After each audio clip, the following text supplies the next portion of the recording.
बोल के गए, उनके वित्त मंत्रालय ने भी एक एक आंकड़े दिए। मैं आप सब लोगों को एक बात बताना चाहता हूं, सारे धोखे हो गए। देश को कोरोना के नाम पर बचाने से धोखा, नकली किट मंगा करके धोखा, जांच के नाम पर धोखा, 245 की किट को 600 में बिकवाने के नाम पर धोखा, और वेंटिलेटर गुजरात में नकली मंगा करके लोगों के साथ, जीवन के साथ खिलवाड़ करके धोखा।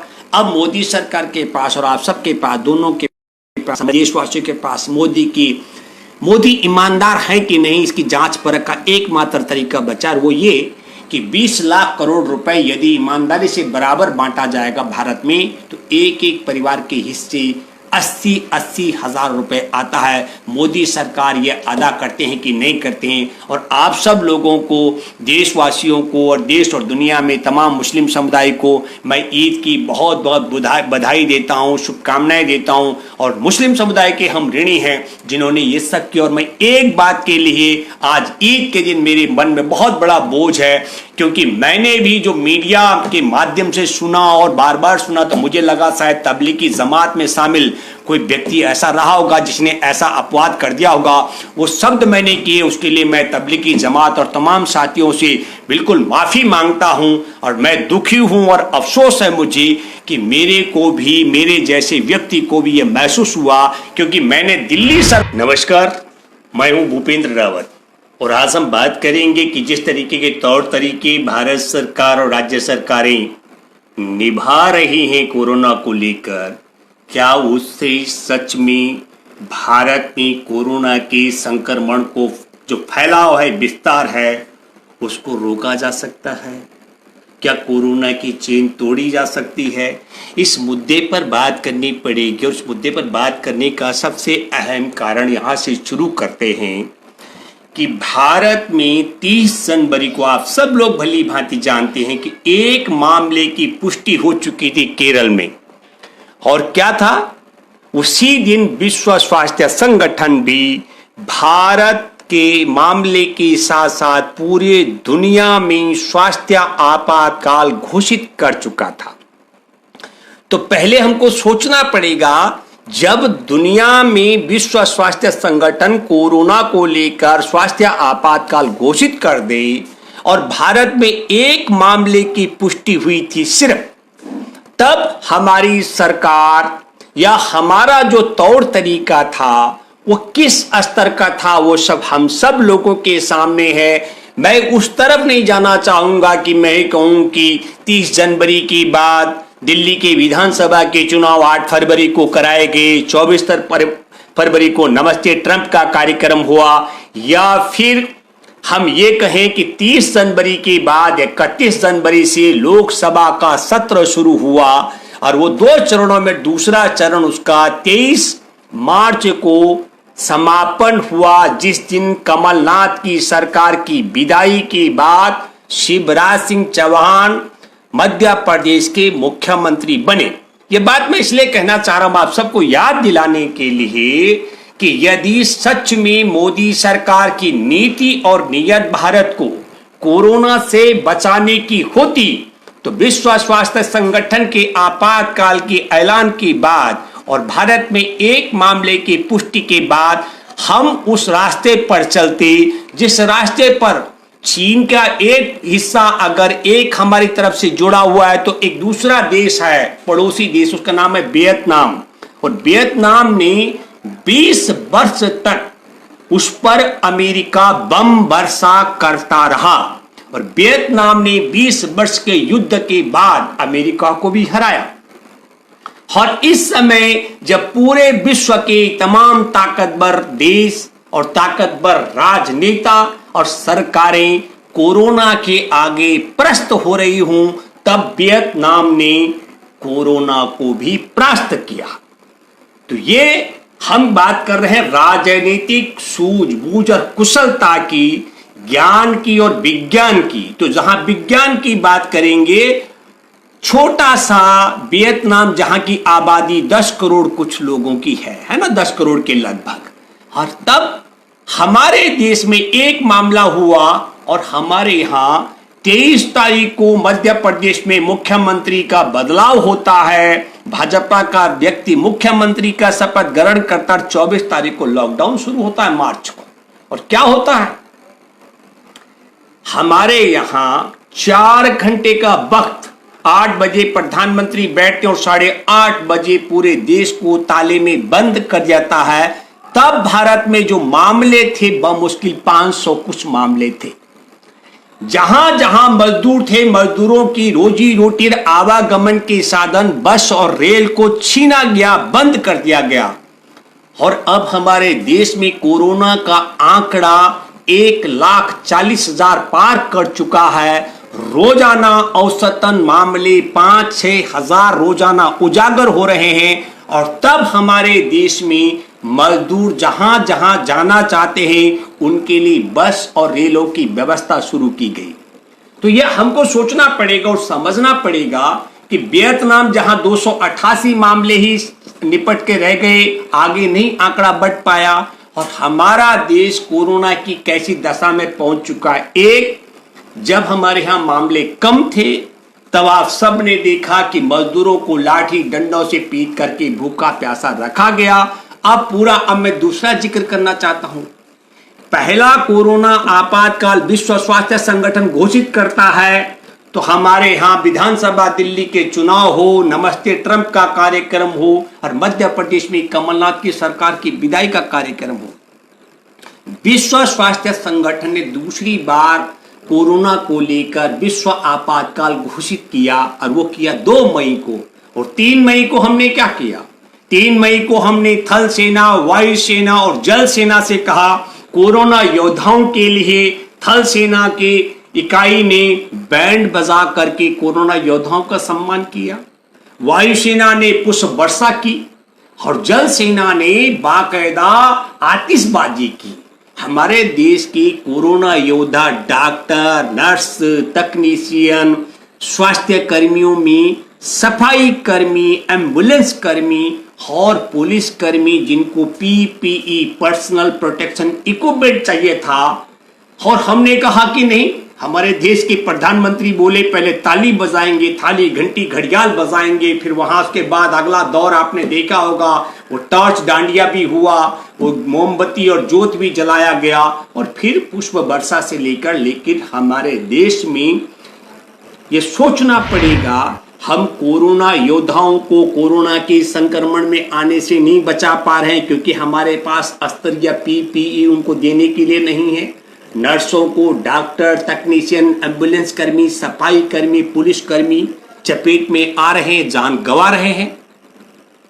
हमारे देश की सेना, वायुसेना और जल सेना के जवान भी कोरोना की चपेट में आ चुके हैं। तब ऐसी दशा में हमारे देश की जो कंफ्यूज सरकार है, जिस सरकार को मालूम ही नहीं है, पहले था जो जहां वहीं रहेगा, तो कैसे रहेगा? उसको तो खाने के लिए पैसा भी चाहिए। विश्व बैंक से और एशियन डेवलपमेंट बैंक से भारत की सरकार ने 2.5 अरब अमेरिकी डॉलर लिया राहत के लिए। मजदूरों की पेट में राशन नहीं पहुंचा।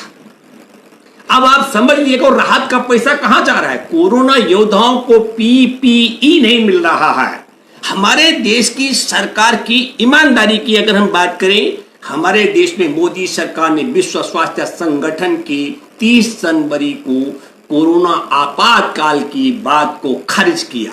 भारत में एक मामले की पुष्टि हो चुकी थी, उसकी अनदेखी की। मैं मोदी सरकार की ईमानदारी पर बात करने की बात कर रहा हूं कि मोदी सरकार का चरित्र क्या है। 24 तारीख को लॉकडाउन किया जाता है, 27 तारीख को नव भारत टाइम्स में सुबह 11 बजे एक समाचार छपता है कि स्पेन में made in China rapid test की महामारी में धोखा दे रही है और स्पेन चीन में बनी टेस्ट किट वापस करने जा रहा है। और ठीक 27 मार्च की शाम को बिजनेस टुडे में खबर छपती है, रात को 22 बजे के लगभग। क्या खबर छपती है कि भारत सरकार ने 16 कंपनियों को रैपिड टेस्ट किट की आपूर्ति करने का ठेका दिया, जिनमें 7 कंपनियां चीन की हैं। मैं ये बात इसलिए कहना चाह रहा हूं, जिस चीन की बनी रैपिड टेस्ट किट यूरोप के 7 देश वापस कर चुके थे, उसी देश से रैपिड टेस्ट किट मंगाने का दूसरा पहला धोखा क्या दिया पहला धोखा दिया 30 जनवरी को जो मामला उजागर हुआ उसकी अनदेखी की, जो भारत के अंदर और विश्व में महामारी से पहले आपातकाल घोषित किया विश्व स्वास्थ्य संगठन ने उसकी अनदेखी की। दूसरा, चीन में बनी हुई बेकार टेस्ट किट जो यूरोप से वापस आ रही थी उसी देश की कंपनियों को ठेका देने का षड्यंत्र किया। और तीसरी बड़ी क्रोनोलॉजी में आपको बताना चाहता हूं कि भारत में चीन से जो खेप आ रही थी 12 अप्रैल को या अखबारों में प्रकाशित हुआ, वो खेप अमेरिका पहुंच जाती है और 16 अप्रैल को भारत में रैपिड टेस्ट किट की जो खेप आती है, वो खेप जो यूरोप ने चीन को वापस भेजी थी खराब टेस्ट किटों की, वह खेप चीन में भारत के राजदूत विक्रम मिस्त्री वहां से बाकायदा उसको भिजवाते हैं और 16 अप्रैल को पहली बार चीन की रैपिड टेस्ट किट की जो खेप भारत पहुंचती है। जिस दिन भारत में रैपिड टेस्ट किट की खेप आती है उसी दिन पालघर में जो 2 साधु और उनके ड्राइवर की मॉब लिंचिंग करके हत्या की जाती है। गढ़चिचले गांव महाराष्ट्र का, उस गांव की सरपंच भी भारतीय जनता पार्टी की नेता है। अब इसका बड़ा रोचक देखिए, जब गढ़चिचले गांव में 2 साधु और ड्राइवर को भीड़ पकड़ लेती है तो अकेली भाजपा की सरपंच नेता उनको साधुओं को बचाकर रखती है। किससे? मॉब लिंचिंग करने वालों से। और जब पुलिस पहुंच जाती है तब उसके बाद सरपंच का बयान आया है कि मैं अपनी जान बचाने के लिए भागी और उनकी मॉब लिंचिंग में हत्या हो जाती है। मैं ये बात इसलिए कहना चाह रहा हूं कि चीन से चली खराब रैपिड टेस्ट किट की खेप भारत पहुंचती है और भारत में ऐसे राज्य में जहां भाजपा की सरकार नहीं, लेकिन जिस गांव की सरपंच भाजपा की नेता है उस गांव में 2 संतों की और 1 ड्राइवर की हत्या कर दी जाती है। मामला यही नहीं है, 27 अप्रैल को दिल्ली हाई कोर्ट में आपको मालूम है कि दूसरा और बेईमानी, तीसरी बेईमानी क्या हुई? दूसरी बेईमानी ये हुई, पहली बेईमानी विश्व स्वास्थ्य संगठन की अपील को विश्व स्वास्थ्य संगठन WHO के द्वारा दुनिया को आपातकाल घोषित करने की अनदेखी की गई। फिर बढ़िया जो किट आ रही थी वो अमेरिका भिजवा दी गई, जो यूरोप से नकली टेस्ट और खराब टेस्ट किट की खेप थी वो भारत मंगवाई गई। और चौथी बात ये हुई कि 245 रुपए की किट की खेप जो एक किट थी वो 600 में बिकवाई गई। दिल्ली हाई कोर्ट ने 27 अप्रैल को इस पर फैसला सुनाया और उस दिन भी बुलंदशहर उत्तर प्रदेश में 2 साधुओं की हत्या कर दी जाती है। अब मामला आपको सोचना पड़ेगा, देश के लोगों को, क्या कारण है कि जिस दिन इसकी पोल खोल, और मैं चौथी बात बताता हूं तब आपको समझ आएगा। 16 अप्रैल को पालघर में गढ़चिचले गांव में साधु और ड्राइवरों की हत्या हो जाती है। 17 अप्रैल को ABP न्यूज जो मराठी भाषी है उससे लेकर तमाम बड़े चैनलों में समाचार आता है। 18 अप्रैल को अखबारों में प्रमुखता से संतों की हत्या का मामला छपता है, लेकिन ना तो भाजपाई नेता आह करते हैं, ना बिलाप करते हैं, ना उनके चहेते टेलीविजन। और 19 अप्रैल की शाम को 8:03 से 4 के बीच में पश्चिम बंगाल सरकार का स्वास्थ्य परिवार कल्याण विभाग, जो चीन से खराब रैपिड टेस्ट किट की आपूर्ति दिल्ली की मोदी केंद्र सरकार ने पश्चिम बंगाल को की थी, उसकी गुणवत्ता को लेकर ट्वीट करते हैं सार्वजनिक तौर पर कि ये खराब है, इनके रिजल्ट अच्छे नहीं आ रहे हैं। और ये शिकायत सिर्फ हमारी नहीं है, ये शिकायत देश भर में कोरोना टेस्ट के लिए जो लैब बनी है उनका जो ग्रुप है उसमें और भी इस प्रकार की निजी और सरकारी दोनों तरफ की लैब जो है शिकायत कर चुके हैं। और 8:38 पर संबित पात्रा, 19 अप्रैल का मैं जिक्र कर रहा हूं, साधुओं की मॉब लिंचिंग 16 को हुई, टेलीविजन में 17 को छप चुका था। चूंकि 16 रात को ये सब हुआ, 17 के दिन में पत्रकारों ने अखबार वालों ने समाचार तैयार किया और 19 तारीख को अखबार में गया। मैं ये बात इसलिए कहना चाह रहा हूं, और 19 तारीख की शाम को, 18 को छपा था अखबार है, 19 तारीख की शाम को उसके बाद से संतों के मसले पर बिलाव शुरू होता है। तो यह आपको सोचना पड़ेगा कि इनके मन में देश के प्रति क्या है। अब मैं दूसरे क्रोनोलॉजी, अब आप समझ चुके हैं कि भारत में मोदी सरकार की नियत यदि कोरोना से देश को बचाने की होती तो 30 जनवरी को पहला मामला उजागर होने के बाद कोई राह निकालती। अब क्या किया, 24 तारीख को लॉकडाउन करने के बाद का क्रोनोलॉजी आप समझिए। 27 तारीख को उत्तराखंड के हरिद्वार और देहरादून में 1800 गुजरात के लोग फंसे हुए थे, और आप सब उठाकर देखिए, अभी अपने YouTube में जाकर देखिए, 24 तारीख की देर रात को लॉकडाउन के बाद गैर गुजरातियों को जहां जहां मिले पैदल चलते हुए बुरी तरीके से बेरहमी से मारा और पीटा गया, और गुजरात के 1800 लोगों को उत्तराखंड की सरकार ने इज्जत के साथ बसों में बिठाकर गुजरात पहुंचाया। और 28 अप्रैल की देर रात को उत्तराखंड से 27 अप्रैल को चली हुई गाड़ियां गुजरात के 1800 लोगों को लेकर जब गुजरात में पहुंच जाती है, उसके बाद हमारे देश के राष्ट्रीय सुरक्षा सलाहकार अजीत डोभाल तबलीगी जमात मरकज, मरकज का मतलब होता है मुख्यालय, तबलीगी जमात का मतलब होता है खुदा का संदेश लोगों तक पहुंचाने वाले, उसको मानने और चाहने वाले लोग। तो तबलीगी जमात के पास जाता है रात को, और ये 28 तारीख की बात है, लेकिन ये 29 और 30 को कहीं नहीं छपता, ये 31 मार्च को छपता है या 1 अप्रैल को ये समाचार छपता है। इस क्रोनोलॉजी को आपको समझना पड़ेगा कि तबलीगी जमात के कार्यक्रम में शामिल जो लोग वहीं रह गए थे मुख्यालय में, मरकज में, वो 23 तारीख को अपने घर जाने के लिए स्थानीय थाने में लोग गए सिफारिश लेकर के, क्योंकि दिल्ली में लॉकडाउन 23 तारीख से शुरू हो चुका था। हालांकि एक तरफ दिल्ली की विधानसभा का सत्र का आयोजन किया गया और लोकसभा का सत्र भी चल रहा था। हमारे देश में अलग अलग कायदे कानून है, ये भी आपको समझना पड़ेगा कि संसद सत्र अगर चल रहा है तो वहां पत्रकार से लेकर के, वहां कर्मचारियों से लेकर के और तमाम लोकसभा और राज्यसभा के सांसदों की अगर संख्या लगाएं तो 2000 ज्यादा बैठती है। और दिल्ली की विधानसभा में भी 70 तो एमएलए हैं और बाकी सब आप लगा लीजिएगा। इस पूरी प्रक्रिया को समझना पड़ेगा। लेकिन तबलीगी जमात के लोगों को 23 तारीख को, 24 तारीख का एक वीडियो वायरल हुआ, आप लोगों ने भी देखा होगा, निजामुद्दीन थाने के एसएचओ के साथ में वो लोग रिक्वेस्ट कर रहे हैं कि हमें सिर्फ पास दीजिए जाने के लिए। उन्होंने गाड़ियां नहीं मांगी थी, तबलीगी जमात के लोगों को नहीं जाने दिया है, लेकिन गुजरात के लोगों को पहुंचाया जाता है। ये भी आपको समझना पड़ेगा, इस क्रोनोलॉजी को आपको समझना पड़ेगा।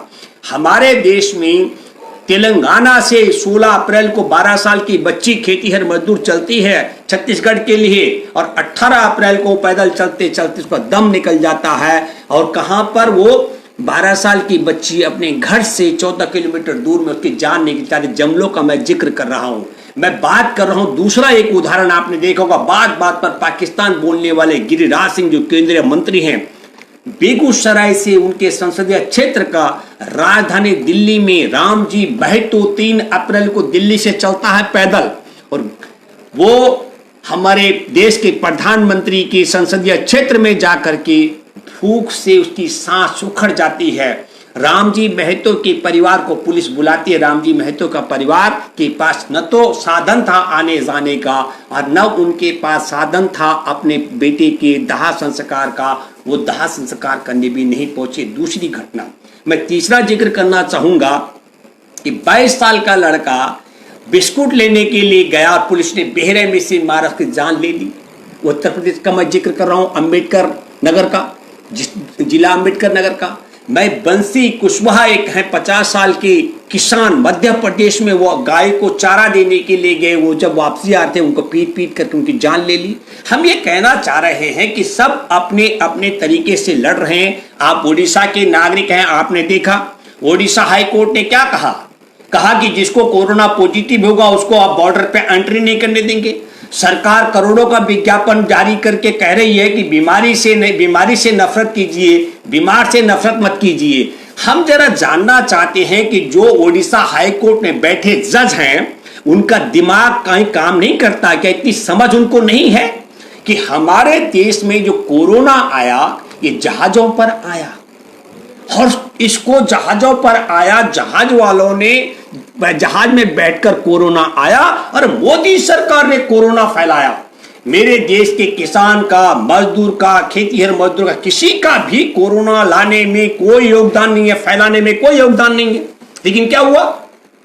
ओडिशा हाई कोर्ट कहता है अगर कोरोना वाला कोई पॉजिटिव होगा उसे बॉर्डर पे प्रवेश नहीं करने देंगे, नागरिक अधिकारों का हनन। तो आप समझ लीजिएगा कि मोदी सरकार के लॉकडाउन के बाद गुजरातियों को बस में इज्जत के साथ गुजरात पहुंचाया जाता हो और गैर गुजरातियों को जगह जगह पीटा और मारा जाता हो, ये मसले भी उजागर हुए। हम बात करेंगे कि औरंगाबाद में महाराष्ट्र के वहां 16 मजदूर जिनके कट के टुकड़े टुकड़े हो गए। सड़कों पर आप देखिए जो रेल की पटरी पर चले वो रेल गाड़ी से कट करके टुकड़ों में तब्दील हो गए। सड़कों पर भूखे प्यासे, जो मैंने जमलों का, रामजी महितो का जिक्र किया, दर्जनों लोग भूख से मर गए, सैकड़ों लोगों की मौत चली गई, कुछ गाड़ी से रौंदे गए, कुछ मजदूर गाड़ियों के टकराने से मर गए, कुछ गाड़ियों के पलट जाने से मर गए। लेकिन हमारे देश के प्रधानमंत्री ने आह नहीं की। तो अब अचानक मैं ये तीसरी एक और बात आपको बताता हूं।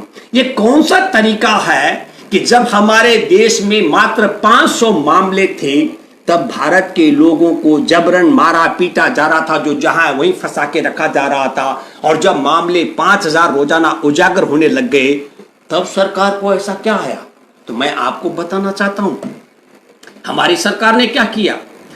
2 मई को दूसरा आपातकाल शुरू हुआ, 3 मई को थल सेना से बैंड बजवाया गया, वायु सेना से पुष्प वर्षा कराई गई और जल सेना से आतिशबाजी कराई गई, और 4 मई से दारू के ठेके खुलवाए गए, और एक एक दारू की दुकान पर जुटने वालों की जो भीड़ थी वो 4000 से लेकर 10,000 तक भी लोग जुटे। अब आपसे मैं मोदी सरकार की शर्तें को जरा समझना पड़ेगा। यदि किसी मजदूर को अपने गांव जाना है तो उसको पहले रजिस्ट्रेशन कराना पड़ेगा। अभी आपने देखा होगा रेल मंत्री कह रहे हैं कि हमारे पास सूची नहीं आई कौन मजदूर घर जाना चाहता है। अब गांव जाना हो मजदूर ने जिसका कोई योगदान कोरोना लाने में नहीं है, सरकार की सारी कामियों के कारण मजदूर भूखे हैं क्योंकि उनके पास काम नहीं है, उनकी रोजी रोटी छीन चुकी। 14 करोड़ लोगों के आने जाने के साधन और उनके खाने के साधन सब छीने हैं सरकार ने, और वो अपने घर जाना चाहते हैं। तो क्या कहा जा रहा है? पहले मजदूर रजिस्ट्रेशन कराएं। दूसरी शर्त क्या हो रही है कि मजदूरों के पास मेडिकल होना चाहिए, वो कोरोना पॉजिटिव है कि नहीं।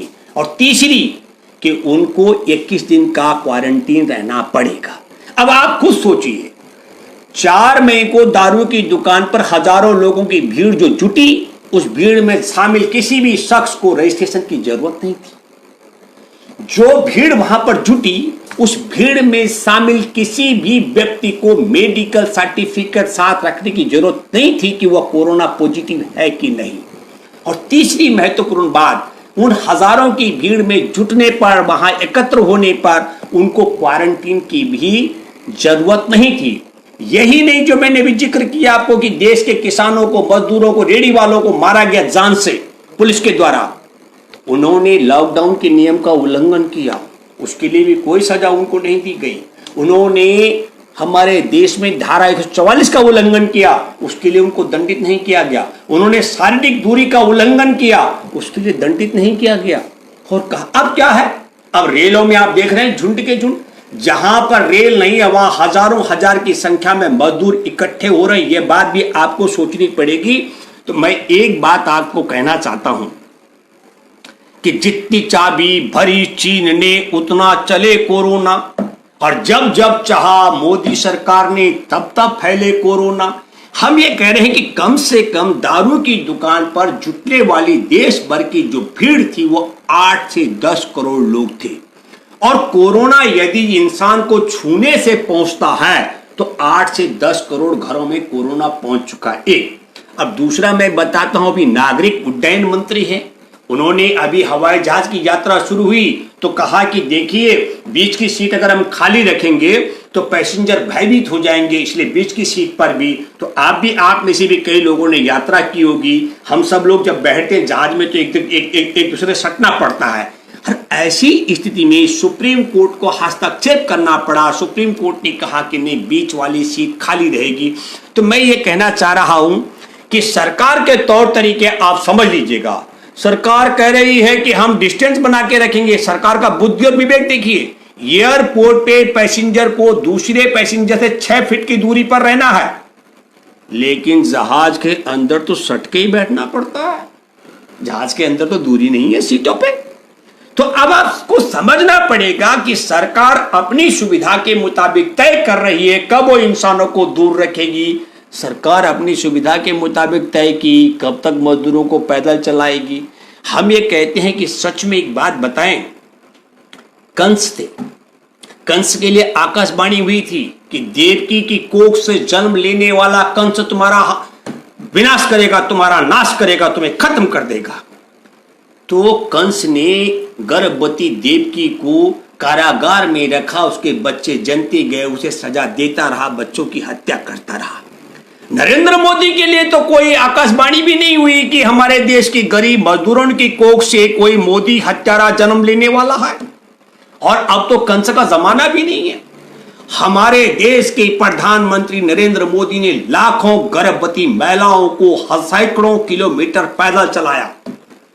मैं आप सब लोगों से एक आग्रह करना चाहता हूं, मेरे देश के करोड़ों, मोदी का था 2017 का, मोदी जी बोले थे कि जो हवाई चप्पल पहनता है उसे मैं हवाई जहाज में चलाऊंगा। मैं आप सब लोगों से गुजारिश करना चाहता हूं, और नहीं तो आपको देखना चाहिए चल करके हमारे देश के वो मजदूर, 14 करोड़ मजदूर जिनकी रोजी रोटी छीन ली, वो क्या हवाई चप्पल से हवाई जहाज में जाएंगे? इस नालायक सरकार ने उनके पैर, उनकी दशा ऐसी कर दी कि वो हवाई चप्पल पहनने लायक नहीं है। मैं आपको एक छोटा उदाहरण देता हूं। अंदर तक भी छत्तीसगढ़ से एक डॉक्टर गुजर रहे थे और आगे ट्रक चल रहा था। ट्रक के ऊपर माल लदा था और माल के ऊपर मजदूर लदे थे और मजदूरों के ऊपर उनके बच्चे लदे हुए थे। मजदूरों के पैर लटके पड़े थे और उनसे पस निकल रहा था और बच्चे बिलबिला रहे थे प्यास से। 12 घंटे ज्यादा हो चुका था, 40 डिग्री ज्यादा तापमान में उन्होंने पानी नहीं पिया था। मैं आज देश और दुनिया में ईद की बहुत बहुत हार्दिक बधाई देता हूं अपने मुस्लिम समुदाय को, इसलिए क्योंकि रमजान के महीने में रोजे रख करके आप लोगों ने हमारे देश के लाखों लाख मजदूरों को जो भोजन कराया, उसके लिए पूरा, मुझे तो लगता है ये सब छोड़ देते हैं कि कोरोना काल का क्या हो रहा होगा दुनिया में और ये तानाशाही सरकार देश के अंदर क्या कर रही होगी। और कोरोना से निपटने के तौर तरीके नौसिखे की तरह, कभी कहते मास्क लगाओ, कभी कहते मास्क मत लगाओ। अभी बहुत विचित्र बात आ रही है, हवाई जहाज में सबको सट के बैठना है और अगर दोपहिया में कोई डबल बैठा, पति पत्नी बैठ गए, बाप बेटे बैठ गए, तो मोदी योगी सरकार कह रहे कि जेल में डालेंगे, जुर्माना वसूल करेंगे, ताकि पुलिस को एक लठायत की भूमिका में रखे। मैं ये बात फिर दोबारा कहना चाहता हूं, मैं ईद की बधाई देना चाहता हूं कि खुद आप रोजे पर रोजेदार रहे, लेकिन जो भूमिकाएं, जिस प्रकार की भूमिकाएं निभा करके मजदूरों को खाना और पानी आपने उपलब्ध कराया, मैं कहता हूं सच में ऊपर वाले ने दुआओं से आपकी झोली भर दी। तो मैं कह रहा हूं कि हमारे देश के मजदूरों के पैर हवाई चप्पल पहनने लायक नहीं रखे। जो महिलाएं गुजरी हैं सड़कों पर, गर्भवती महिलाएं खुले आसमान के नीचे उन्होंने बच्चों को जन्मा, रत्ती भर भी शर्म यदि मोदी सरकार में, मोदी में है तो इन्हें चुल्लू भर पानी में डूब मरना चाहिए, जिंदा ही नहीं रहना चाहिए, मर जाना चाहिए। इनको जिंदा नहीं रहना चाहिए। अगर रत्ती भर इंसानियत है हमारे देश के अंदर, जो औरंगाबाद में 16 मजदूर मध्य प्रदेश के जो कट के टुकड़े टुकड़े हो गए, बिखर गए, उसमें कहा जा रहा है रेल की पटरी पर क्यों चल रहे थे? अरे सड़क पर चल रहे थे तो इनके लठाए तो गुंडे मारते थे। मैं फिर दोबारा कहना चाहता हूं, जो 1800 गुजरात के लोग गुजरात पहुंचाए, वो उत्तराखंड की गाड़ियों में 100 उत्तराखंड के लोग वापस आ रहे थे। इनकी सरकार है मध्य यहाँ हरियाणा में खट्टर सरकार ने बॉर्डर पे देर रात को 31 मार्च को उनको उतार दिया नीचे। ये समझना पड़ेगा, जो मैं गुजराती और गैर गुजराती की बात कर रहा हूं, ये तबलीगी जमात और मुसलमान हिंदू का मामला भी नहीं था, वो मामला भी गुजराती और गैर गुजराती का मामला था। ये जो मैं जिक्र कर रहा हूं कि जिनके पैरों से पस टपक रहा था, जो बिलबिला रहे थे, जिनको पानी नहीं मिल रहा था, वो सब गैर गुजराती थे। जिनकी हत्याएं हुई, आप उठा के देखिए इतिहास, वो सब गैर गुजराती हैं जो मारे गए। तो अब आपको बताता हूं कि मैं फिर बधाई देता हूं ईद के इस अवसर पर तमाम देश और दुनिया के मुस्लिम समुदाय के लोगों को, और मैं निश्चित तौर पर है कि सच में जिस प्रकार की मानव सेवा की भूमिका आपने अब तक निभाई है, ईद के बाद भी ये आप तब तक जारी रखेंगे जब तक सड़कों पर भूखे प्यासे लोग चल रहे हैं। ये उम्मीद भी मैं आपसे करता हूं, क्योंकि हम ऐसी सरकार के राज में चल रहे हैं जिस सरकार की गुजरात में नकली वेंटिलेटर 700 से ज्यादा लोगों की जान ले चुके, नकली वेंटिलेटर, थर्मल स्कैनर जो एयरपोर्ट में लगे हैं वो कोरोना पॉजिटिव को नहीं पकड़ते। नकली टेस्ट किट मंगाई गई चीन से, 245 की किट 600 में बिकवाई गई, वेंटिलेटर भी नकली। और आपको बताता हूं, कोरोना के संक्रमण का विस्तार रोकने के लिए, कोरोना की चेन तोड़ने के लिए देश के गरीबों को मरवाना, पिटवाना, उनकी खाल निकलवाना, गाड़ियों से कुचलवा के मरवा देना और पैरों की दशा कर देना और भूखे मारना, ये सब नकली स्टंट था। असली मसला क्या है? असली मसला यह है कि मोदी तय करके बता रहे हैं, हम जब चाहेंगे तब आपको रेल मिलेगी, जब हम चाहेंगे तो आप बस में बैठ सकते हैं, जब हम चाहेंगे तब आप सड़क पर चल सकते हैं, जब हम चाहेंगे तो आप सड़क पर चल नहीं सकते, आप बस में बैठ नहीं सकते, आप रेल में चल नहीं सकते। जब हमारी इजाजत होगी तब तुम खाना खा सकते हो, और जब हमारी इजाजत नहीं होगी तो तुम्हारे खाना छीना जाएगा। जब हमारी इजाजत होगी तब तुमको पानी मिलेगा, और जब हमारी अनुमति नहीं होगी तब आपको पानी नहीं मिलेगा। और मैं फिर एक बात बहुत जोर से कहना चाहता हूं, न केवल यही हो रहा है, आपको मालूम है कि नहीं, हमारे देश के अंदर संविधान का धर्मनिरपेक्षता के हत्या करने के लिए, मैं कहता हूं धर्मनिरपेक्षता जो संविधान के प्रेमबल में है, उसको खत्म करने के लिए हमारे देश में नागरिकता कानून में जो विभाजनकारी नागरिकता कानून बना, सिटीजन अमेंडमेंट एक्ट CAA, उसके खिलाफ जो आंदोलन चल रहा था, उसमें सक्रिय भूमिका निभाने वाली जामिया के विश्वविद्यालय के छात्राओं को JNU के छात्राओं को उठा के जेलों में डाला जा रहा है। कोई ये नहीं पूछ रहा कि नरेंद्र मोदी, तुम्हारी राज में नकाबपोश गुंडे JNU के अंदर घुसे थे हमला करने, मारने, पीटने के लिए, वो गिरफ्तार ने, उनके नाम एक्सपोज हो चुके हैं। कोई ये नहीं पूछ रहा कि जामिया विश्वविद्यालय के अंदर बाप वर्दी पुलिसकर्मी घुसे, गेट तोड़ा, लाइब्रेरी के दरवाजे तोड़े और वहां बेरहमी से छात्राओं को पीटा। उन अपराधियों के साथ क्या हुआ? और जो विभाजनकारी कानून और सिटीजन अमेंडमेंट एक्ट हमारे देश में गरीबों को खासकर समझना पड़ेगा कि जिनकी रोजी रोटी से लेकर के सब कुछ मोदी की मुट्ठी में कैद है, जादूगर वाला हिसाब किताब, उन सब लोगों की दशा किशोर जाने वाली है। अब मैं आता हूं कि कोरोना, ना तो पुलिस कर्मियों से मैं आग्रह करता हूं, हमारे देश में प्रधानमंत्री नरेंद्र मोदी ने पहले लॉकडाउन में क्या कहा था, हमने 18 दिन में महाभारत जीता है, हम 21 दिन में कोरोना से जीत जाएंगे। एक बात आपको बता दूं कि महाभारत चाचा और ताऊ के बेटे थे कौरव पांडव, उनके बीच में हुआ था, और वो सब एक दूसरे को दिखते थे और पहचाने जाते थे। इंसान को देखता है, वो पहचान वाला हो बिना पहचान का हो। तो वहां लड़ाई लड़ना और एक दूसरे की हत्या करना सरल था। और हमारे देश में मूर्खों की जमात को यह मालूम नहीं है, और उनके मूर्खों के नेता को भी मालूम नहीं है, कोरोना वायरस जो हवाई अड्डों पर नकली थर्मल स्कैनर लगा रखे मोदी सरकार ने, वो भी कोरोना के वायरस को नहीं पहचान पा रहे हैं। जो फर्जी किट मंगाई है बाहर से, वो भी कोरोना वायरस को नहीं पहचान पाती हैं। और जो कोरोना से बीमार हो जाए कोई इंसान, उसको भी नहीं पता लगता वो कोरोना पॉजिटिव है, उसको कोरोना वायरस है। जो बीमार है उसको नहीं पता लगता, आपकी मशीनें नहीं बता पाती, आपका लैब नहीं बता पाता है। हर मोदी कह रहे हैं कि हम 21 दिन में कोरोना मार देंगे, तो इसलिए मोदी है तो मुमकिन है पता नहीं कौन से कोरोना को मारेंगे। पर आप समझ लीजिएगा, विश्व स्वास्थ्य संगठन ने कहा कि 2.5 साल में वैक्सीन तैयार होगा, टीका जो लगता है।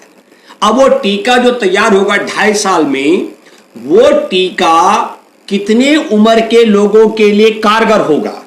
5 साल की उम्र वाले के लिए, 10 साल की उम्र वाले के लिए, 20 साल की, उसमें आयु की भी लिमिट होगी। ऐसा नहीं हो सकता कि एक टीका बनेगा जो दुधमुहे बच्चे से लेकर के और 100 साल के वृद्ध को लगता होगा।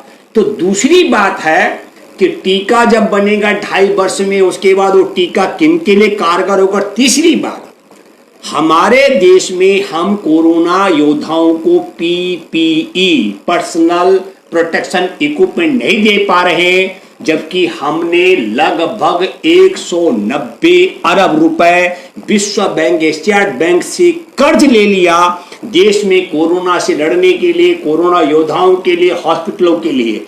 और इसके अलावा एक और बेईमानी जो आप सबको समझनी चाहिए कि नरेंद्र मोदी कितने ईमानदार हैं। हमारे देश में प्रधानमंत्री राहत कोष है जो सूचना के अधिकार के तहत आता है, और हमारे देश में मोदी सरकार ने कोरोना राहत के लिए प्रधानमंत्री राहत कोष में पैसा नहीं लिया, उसके लिए अलग से बनाया पीएम केयर। और पीएम केयर के जो खाता है वो न कैग के अधिकार क्षेत्र में आता है, न सूचना के अधिकार क्षेत्र में आता है।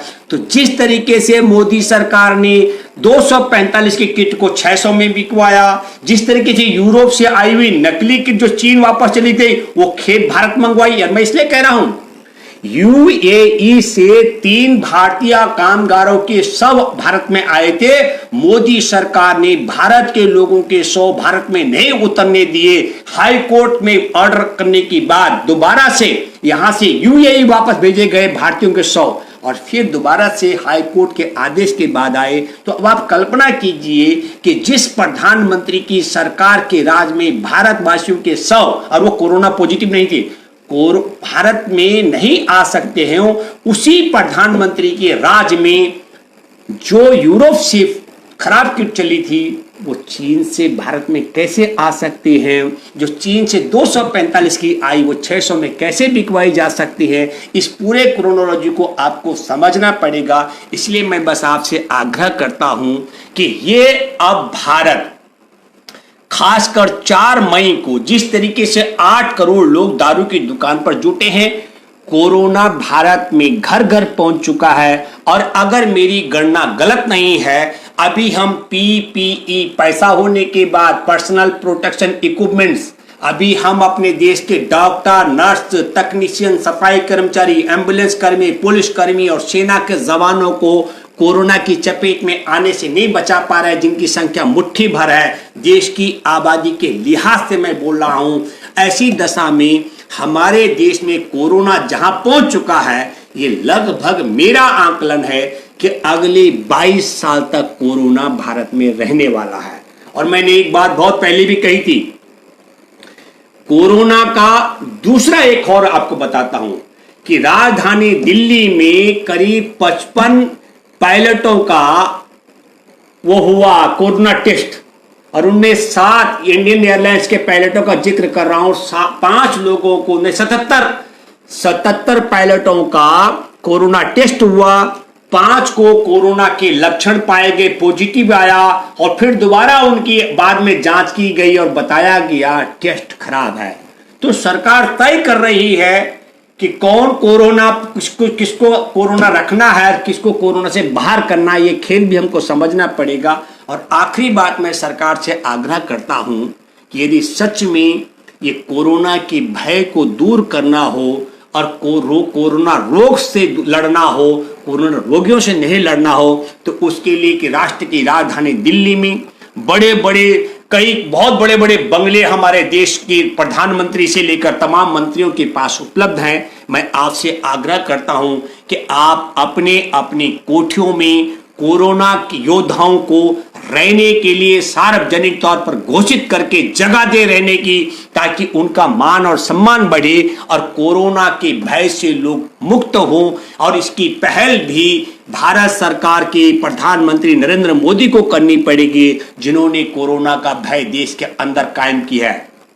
और मैं आखिरी बात और करना चाहता हूं, न केवल कोरोना का मामला कोरोना रहने वाला है, जो करोड़ों मजदूर शहरों से गांव की तरफ पलायन कर चुके हैं, ये वापसी कैसे करेंगे। हमारे देश में प्रधानमंत्री है, पहले कहते मेक इन इंडिया, उसका क्या हुआ हमको जानकारी नहीं है। अब कहते हैं लोकल को वोकल बोलो, तो लोकल को वोकल हम बोले मोदी जी, उसका तरीका यह हो सकता है कि आप हमारे को 10 अपने मंत्रिमंडल में शामिल उन मंत्रियों के नाम बताइए जो सिर्फ लोकल के लिए वोकल हो, कुछ विदेशी यूज ना करते हो। ऐसे मंत्रियों को जरा आप रखें।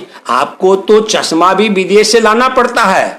अब अपनी बात आपको करनी चाहिए, तो लोकल को वोकल करने के लिए लोकल उस तरीके का होना भी चाहिए। गांधी जी ने तो कभी लोकल को वोकल नहीं कहा था, गांधी जी के तौर तरीके थे और लोगों ने स्वयं अपनाया। तो इस बात के लिए मैं आप सब लोगों से फिर आग्रह करता हूं और आपसे गुजारिश करता हूं कि प्रधानमंत्री नरेंद्र मोदी ने जानबूझ करके षड्यंत्र के तहत या नासमझी के कारण हमारे देश को कोरोना के ऐसी चपेट में धकेल दिया है जहां से निकलने में 22 साल लगने हैं। और इन 22 सालों में आपको कोरोना के साथ रहना, जीना और सीखना पड़ेगा। लेकिन मैं फिर एक बात कहते हुए कि देखिए, इसलिए कह रहा हूं, एक बार मोदी जी बोले थे कि मैं नसीब वाला हूं। निश्चित तौर पर है मोदी जी नसीब वाले हैं, क्योंकि कोरोना से पहले भारत की विकास दर की मैं बात करूं, जो हमारा औद्योगिक उत्पादन था वो माइनस में चला गया था। बेटियों की हिफाजत का मसला आपके सामने था। बेरोजगार आत्महत्या कर रहे थे, व्यापारी आत्महत्या कर रहे थे, उद्योगों पर ताले लग रहे थे। चीन की सीमा पर भी अरुणाचल कब्जा कर चुका था। चीन अरुणाचल में, ये संसद के अंदर भाजपा सांसद बोल चुके थे। तो ना हमारी बेटियां सुरक्षित, ना रोजगार सुरक्षित, ना व्यापार, ना उद्योग सुरक्षित। हर अब तो आपने देख ही लिया कि 14 करोड़ लोग मजदूरों की किस तरीके से तबाही और बर्बादी करके उनकी बीच शरीर की खाल निकाली गई, उनके हिस्से टुकड़े टुकड़े कराए गए, उनकी मजदूरों की पत्नियों से चौराहा मतलब सड़कों पर बच्चे पैदा कराए गए। जो जो दंड मोदी सरकार दे सकती थी, लेकिन कोरोना का प्रकोप कम नहीं हुआ।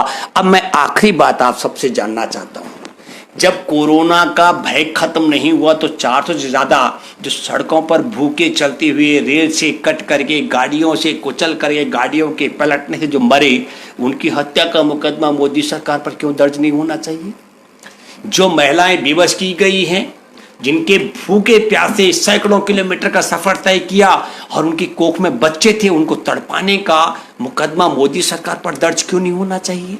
जिन महिलाओं को बेबस होकर खुले आसमान के नीचे बच्चे पैदा करके और फिर सैकड़ों किलोमीटर आगे का सफर तय करना पड़ा, वो दंड, वो दुख जो उन्होंने झेला, उसकी सजा मोदी सरकार को क्यों नहीं मिलनी चाहिए? हमारे देश के करोड़ों मजदूर जिनके पैरों की खाल निकल कर भूखे प्यासे चलते चलते, उन लोगों की उसकी सजा मोदी सरकार को क्यों नहीं मिलनी चाहिए?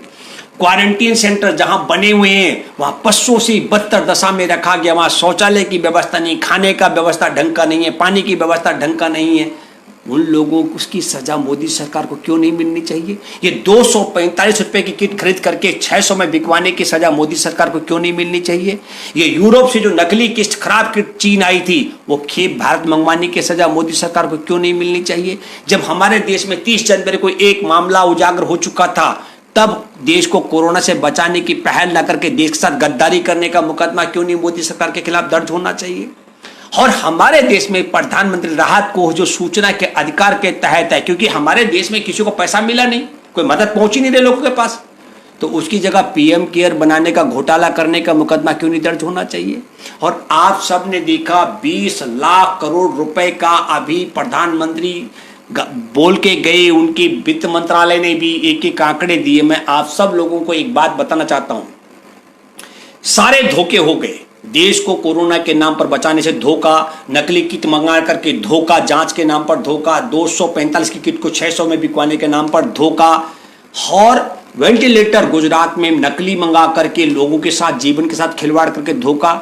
अब मोदी सरकार के पास और आप सबके पास, दोनों के पास, देशवासियों के पास मोदी ईमानदार है कि नहीं, इसकी जांच परख का एकमात्र तरीका बचा, और वो ये कि 20 लाख करोड़ रुपए यदि ईमानदारी से बराबर बांटा जाएगा भारत में, तो एक एक परिवार के हिस्से 80-80 हजार रुपए आता है। मोदी सरकार ये अदा करते हैं कि नहीं करते हैं। और आप सब लोगों को, देशवासियों को और देश और दुनिया में तमाम मुस्लिम समुदाय को मैं ईद की बहुत बहुत बधाई देता हूँ, शुभकामनाएं देता हूँ। और मुस्लिम समुदाय के हम ऋणी हैं जिन्होंने ये सब किया। और मैं एक बात के लिए आज ईद के दिन मेरे मन में बहुत बड़ा बोझ है, क्योंकि मैंने भी जो मीडिया के माध्यम से सुना और बार बार सुना, तो मुझे लगा शायद तबलीगी जमात में शामिल कोई व्यक्ति ऐसा रहा होगा जिसने ऐसा अपवाद कर दिया होगा।